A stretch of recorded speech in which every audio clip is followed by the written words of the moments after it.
Miq të Rezediellit, dhe ja kur i takuam përsëri në një puntatë veçantë të flasim për një lule e cila është gardenia. Gardenia është kjo lule e cila kanë marrë emrat edhe shumë vajza në Shqipëri. Të flasësh për gardenian është një fushë e gjerë fjalësh dhe pikërisht unë jam me Nertildën e cila do të na flasë disa specifika të kësaj luleje dhe të mënyrës së saj të çeljes. Nertila, përshëndetje dhe të falenderoj që pranuat të flisni diçka për këtë lule të veçantë. Përshëndetje Matilda, po gardenia është një lule shumë e veçantë, por ashtu siç e ka të veçantinë e vet, është edhe pak tekanjoze në llojin e vet si lule.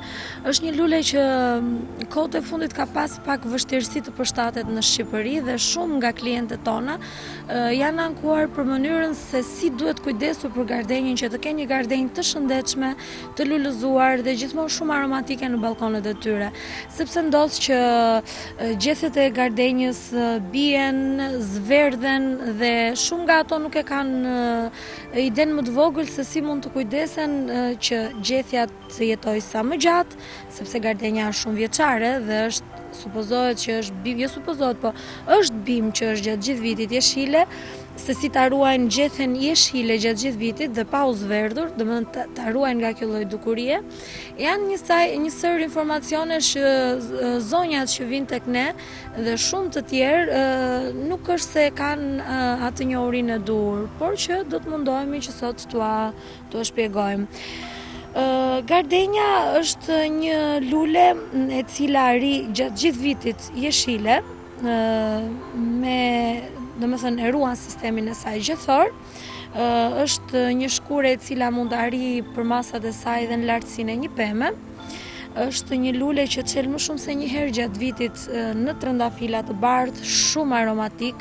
Shumica e detergjentëve të cilët përdoren për të larë rrobat kanë aromën e gardenjes në përbërjet e tyre. Është një lule disi e veçantë, është vlerësuar si një lule, si një ndër 3 lulet më të bukura, domethënë përfshi edhe orkiden bashkë me gardenjen, liliumin e shumë të tjera, po sidomos në 3 lulet më të veçanta që ekzistojnë. Është një lule që nëse të tjerat do të duan pletë të lehtë dhe me aciditet të lartë për të stimuluar, domethënë e kanë për të stimuluar çeljen e tyre, sepse ka diçka. Shqiptarët përdorin pleun organik për të mbjellë jo vetëm pemë, shkure në kopshtin e tyre, por edhe për lulet e çelura. Kjo është gjë shumë e gabuar. Çdo bim do pleun e vet, kryesisht lulet e çelura, të cilat kanë rënjë shumë të imta dhe janë shumë vështirë për të depërtuar në një ple të rëndë, duan një ple të lehtë. Pleu i lehtë është me komponent, me përzierje, me substanca të cilat, me gurza të vogla të cilat lejojnë ajrosjen e rënjëve dhe me aciditetin me pH-in, domethënë aciditetin e dur që stimulon çeljen e bimës, domethënë këtë stimulim e jep që në rënjë.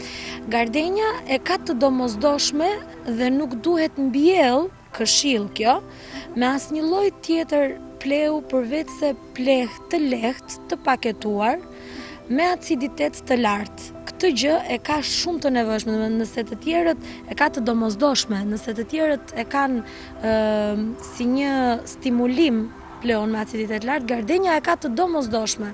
Me ple tjetër gardenia nuk bëhet, nuk rritet. Përveç kësaj, gardenia do në përbërjen e saj rënjore, do elementin hekur, të cilën nëse ne nuk e sigurojmë nëpërmjet farmacisë buqësore, që mund të shkojmë dhe ka sasira të ndryshme si në kokër, në formën e kokrave apo në formën e lëngut, mund ta sigurojmë edhe me metoda të tjera më praktike, si për shembull, në bukën e dheut të vazos do të ngulim 3 gozhd. Gozhdët bëjnë këtë që gjatë ujitjes së gardenjës, gozhda fillon dhe ndryshket dhe lëshon atë hekurin, elementin e nevojshëm që gardenia të mos lejoj zverdhjen e gjethes. Domethënë, elementi i hekur bën të mundur mos lejimin e gjethes, mos lejimin e zverdhjes së gjethes. Dhe kjo gjë mund të sigurohet më së miri edhe për saj, pra duke i ngulur 3 gozhë në bukën e dheut dhe gjatë ujitjes ajo ndryshket kalon dhe ato gozhë do të lihen aty gjatë gjithë kohës. Përveç kësaj, gardenja ka nevojë edhe për pak spërkatje mbi gjethe, domethënë në momentin që ne ujitim është një bimë që kërkon të ri buka e dheut, ndryshe nga bimët e tjera që neve kemi thënë që mund të kontrollojmë me dorë, në momentin që thahet buka e dheut mund ta ujisim sepse mund të kalbet rënja.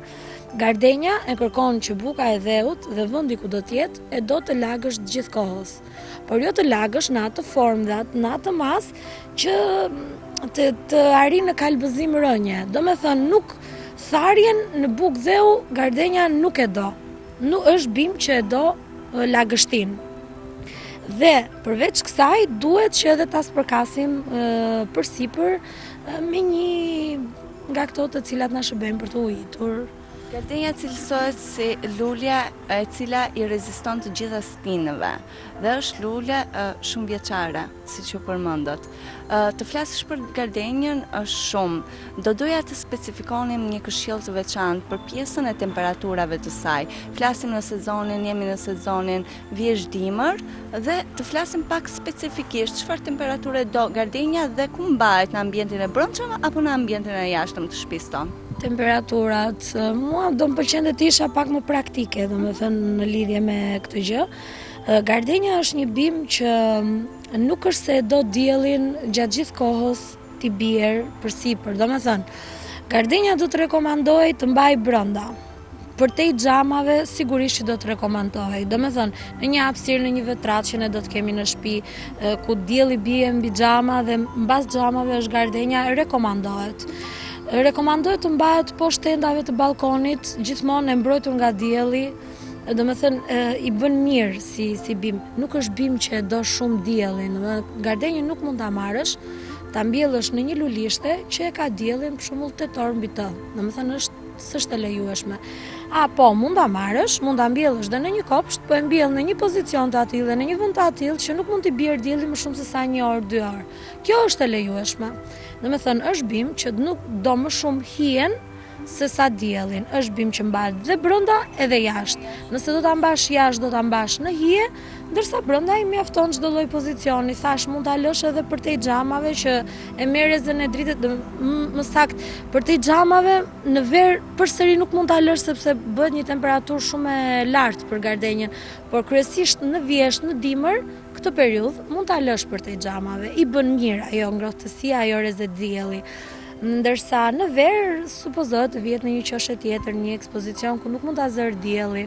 Ndërsa jashtë do të rekomandoj të mbajë gjithmonë në hije ose e mbrojtur me tenda, as edhe një herë në ekspozicion të plot diellor. Lullëzimi i saj, shohim që bima e gardenjës çel një lule. Kjo çelja e lules ekziston në çdo lloj stine, e ka të përhershme çeljen e lules? Jo, dëgjoj, gardenja kryesisht është çel nga periudha prill deri në shtator. Domethënë gjatë kësaj periudhe ajo çel 2-3 herë.